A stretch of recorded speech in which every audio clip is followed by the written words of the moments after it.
Bon mardi soir tout le monde, très heureux de vous retrouver. On est ensemble jusqu'à 19h. Restez là, je vous présente dans quelques instants ma toute nouvelle chroniqueuse. Elle s'appelle... allez quoi, je vais vous faire languir. Oui, oui. Vous la connaissez en plus, c'est chien. Alors, je devrais vous donner son nom. Non. Hey, je suis le même des fois.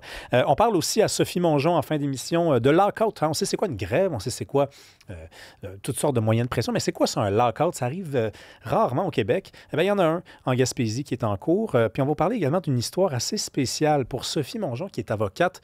C'est peut-être une journée normale au bureau, mais elle va venir nous parler d'un cas début du mois d'octobre. C'est un jugement qui a été rendu par la Cour et ça implique des électrochocs en 2025, imaginez-vous. Mais avant toute chose, match d'ouverture du Canadien ce soir au Centre Bell. Hein, donc, il y a déjà 3 matchs qui ont été joués sur la route, mais c'est le premier match ce soir au Centre Bell devant les partisans du Canadien. La Sainte Flanelle reçoit le Kraken de Seattle. Allez-vous regarder ça? Moi, oui. Après l'émission, je vais me trouver un endroit pour regarder ça. Avant qu'on commence, je veux vous parler justement de hockey, mais sans vous parler de hockey. Suivez-moi, vous allez voir. Ce soir, l'organisation va rendre hommage à Ken Dryden, hein, l'ancien gardien de but vedette du Canadien, qui est décédé dans les derniers mois. Et il va aussi se produire, évidemment, la cérémonie d'ouverture. Et selon ma compréhension, c'est inédit, c'est nouveau.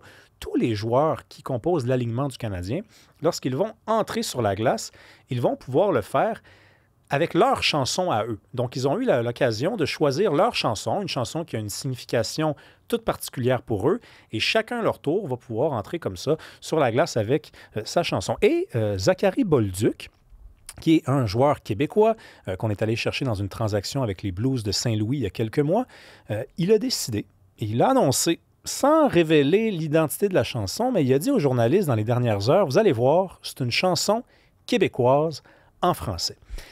La raison pour laquelle je vous parle de ça, hein, de hockey, mais pas de hockey, c'est parce que je lisais les réactions sur les réseaux sociaux aujourd'hui et je sentais que cette toute petite attention de Zachary Bolduc, si c'en est une, cette décision de Zachary Bolduc, si c'en est une, cette banalité, au fond, bien, ça faisait tout de même un bien énorme aux Québécois.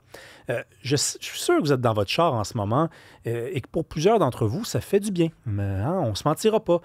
C'est pas un massage de 1h45 au bota-bota, là, OK? C'est pas ce genre de bien-là, mais ça fait comme un petit velours. Ça fait quelque chose, ça fait sourire, ça fait du bien.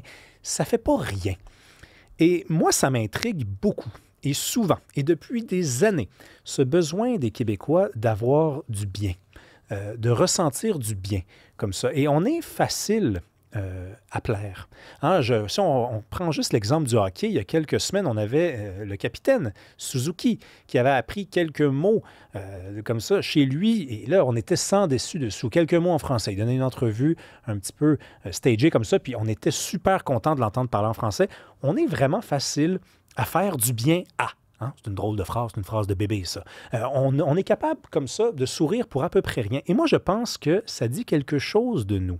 Parce que si ça fait de nous un peuple qui est capable de ressentir du plaisir avec à peu près rien, ça fait donc de nous un peuple joyeux, et les peuples sont mieux d'être joyeux que d'être malheureux, mais ça veut peut-être aussi dire qu'on manque d'amour. Parce que quand une toute petite chose comme ça se produit et nous fait soudainement nous sentir super bien, c'est parce que finalement, au quotidien, c'est assez pénible. Je vous parle évidemment de français, je vous parle évidemment juste de ça, parce que nos vies peuvent très bien aller, mais comme peuple, je me suis dit, moi, c'est pas juste du hockey, c'est aussi un petit peu politique. Hein, le hockey, c'est politique. Je vous avais dit que je vous parlerais de hockey sans vous parler de hockey. Il y a des gens qui pensent que la Révolution tranquille a commencé avec le décès de Maurice Duplessis. Il y en a d'autres qui disent que c'est Maurice Richard qui a démarré la Révolution tranquille. Mais réfléchissez à ça ce soir. Méditez là-dessus en regardant le match du Canadien, que le Canadien risque de remporter. On aime être aimé, peut-être parce qu'on manque d'amour également. Je peux me tromper. Je peux évidemment me tromper, ça m'arrive de me tromper, mais là-dessus, je commence à être pas mal sûr de ma shot. Ça va être quoi la toune de Zachary Bolduc? Moi, je mets un 2 sur une toune des Cowboys fringants. Je pense que c'est les Cowboys fringants, ça va jouer. Zachary Bolduc va entrer sur la glace et on va s'élever comme ça, comme un peuple content. Aujourd'hui à l'émission, une toute nouvelle chroniqueuse, je vous l'ai dit, elle se joint à nous dans quelques instants. On reçoit la visite de Sophie Mongeon, elle est là le mardi et le jeudi. On parle également à un entrepreneur qui en a sa claque de l'itinérance. Hein? Tout le monde en a un peu sa claque, mais lui, il a pignon sur rue. C'est le propriétaire du Sport Expert sur la rue Sainte-Catherine. Imaginez-vous quel genre de situation il doit vivre à tous les jours et comment ils composent avec ça. On parle également des élections municipales, mais sous l'angle de l'intérêt que ça suscite, c'est-à-dire sous l'angle du néant, parce qu'à peu près personne ne se soucie de cette élection-là. Ça commence, bon, je ne serai pas de mauvaise foi, ça commence à se réveiller un peu, on en parle un peu plus, mais c'est étonnant combien ça nous intéresse peu par rapport à une élection fédérale ou provinciale comme ça. C'est de valeur parce que les élections municipales, c'est aux 4 ans, alors on manque peut-être le show. Allez, on passe.